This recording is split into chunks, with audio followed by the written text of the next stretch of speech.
Good morning, dear student. Here I am presenting to you the next lecture of Chapter 1 History. In our previous lecture, we had discussed about the solution of Chapter 1 exercises. We had discussed 3 questions and answer. Today we'll continue with this. Today it is question number 4. Okay.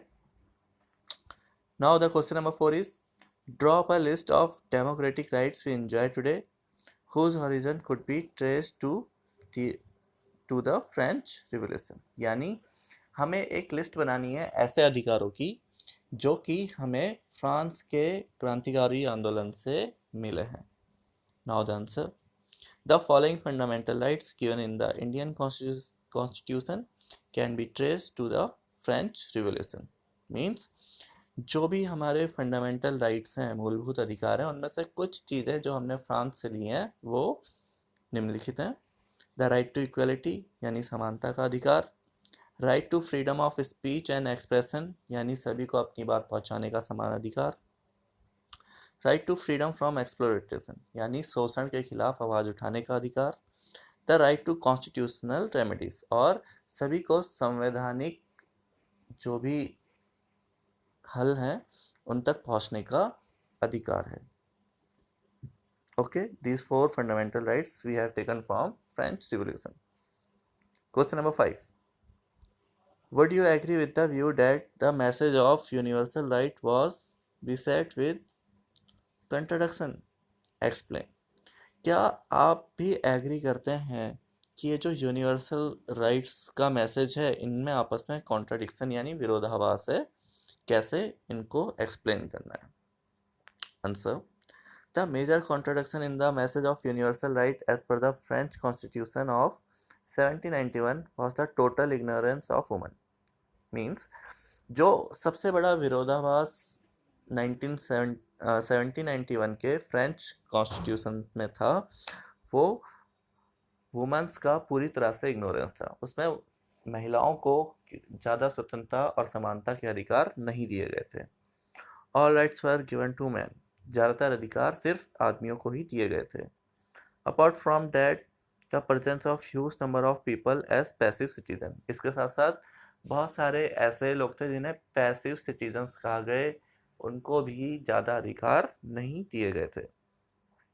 Without voting rights was like not putting into practice what you preach. और बहुत सारे लोग ऐसे थे उन्हीं में से जिनको ना वोट देने का अधिकार था और दूसरे तरह की समानताओं का अधिकार भी उनके पास नहीं था।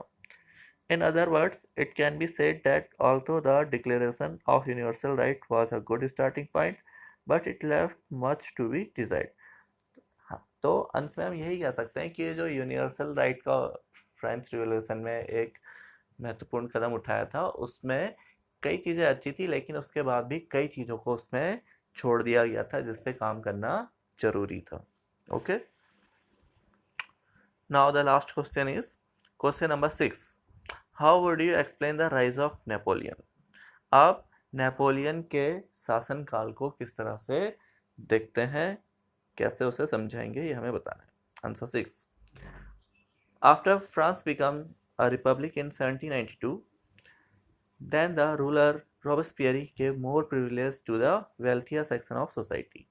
जैसे ही फ्रांस 1792 में एक रिपब्लिक सोसाइटी बना, गणतंत्र सोसाइटी बना, रॉबस्पियरे ने उसके समाज के जो वेल्थियर धनी लोग थे उनको ज़्यादा प्रोत्साहन दिया। Further he was a sort of autocrat himself. वो खुद में ही ऑटोक्रेट का मतलब होता है जो कि खुद ही शासन करना चाहता हो, यानी एक ही व्यक्ति का शासन जिस राष्ट्र पे हो। This led to reign of terror for the following many year. इस वजह से वहां पर काफी समय तक आतंक का शासन रहा। After Robespierre rules came to an end, a directory was form to avoid concentration of power in one individual. जैसे ही रॉबस्पियरे के शासन का अंत हुआ, एक सभा का गठन किया गया ताकि जो पावर्स थी उनका कंसंट्रेशन ना हो सके, यानी एक ही जगह पर सभी शक्तियां किसी इंसान को ना मिल पाए और वो इस तरह के आतंक को दोबारा कोई ना कर सके, इसलिए शक्तियों को बांटने पर विचार किया गया। Members of the directory often fought among themselves, leading to total chaos and politically instability. लेकिन जो भी सभा के मेंबर थे उनके आपस में ही कई ज़्यादा मतभेद थे, इस वजह से वहाँ पर निरंतर तौर पर जो पॉलिटिकल राजनीतिक इंस्टेबिलिटी थी वो लगातार बनी रही। This created a political vacuum in France. इस वजह से फ्रांस में एक राजनीतिक वैक्यूम यानी एक बहुत बड़ा गैप बन गया जिसको भर पाना उस समय मुमकिन नहीं था। This was a conducive situation and Napoleon Bonaparte took the decision for power as a military dictator। और यही वो एक अनुकूल वक्त था जिस समय नेपोलियन बोनापार्ट ने सैन्य शक्ति का इस्तेमाल करते हुए वहां पर मिलिट्री रूल की स्थापना करी और फ्रांस में मिलिट्री रूल की शुरुआत इस तरह से हुई। Okay, so dear student, by this your chapter 1 history is now completed. As you earlier informed that from Monday your your exam for various subject is going to be started. Your SST history will be also going to be started. So for your unit test examination, I would like to give some instruction to you. These are some general instruction for each and every exam. The exam will held online. Teacher will post the question paper in the group. Okay, student have to read that paper and they have to solve it according to the given time. It will be nearly about mostly 1.5 years. Okay, half hour यानी 1 या ज़्यादा से ज़्यादा 1.5 घंटे में students को paper solve करना होगा। उस पेपर को आप अपनी किसी भी कॉपी के पेजेस पर सॉल्व कर सकते हैं और उस अपने एग्ज़ाम की जो पिक्स है वो आप ग्रुप में पोस्ट कर सकते हैं। ओके, इस तरह से आपको सभी पेपर्स देने हैं। ओके, इस तरह से जो भी अगर कोई प्रॉब्लम आपको आती है रिगार्डिंग योर एग्जामिनेशन आप वो डिस्कस कर सकते हैं, पूछ सकते हैं पेपर से पहले।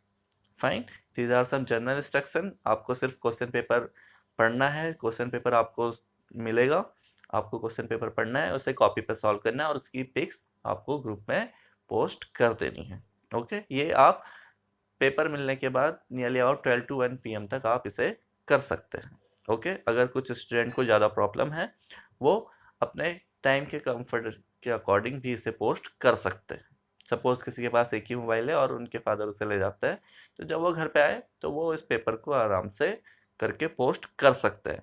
ओके, बट बी ऑनेस्ट, आप इसे अपनी ईमानदारी से करिए, ये सिर्फ एक जांचने का तरीका है। सो जितनी ऑनेस्टी से आप करेंगे तभी आप अपने एग्ज़ाम को अच्छे से दे पाएंगे और अपनी तैयारी को भी परख पाएंगे। Okay, thank you, have a good day.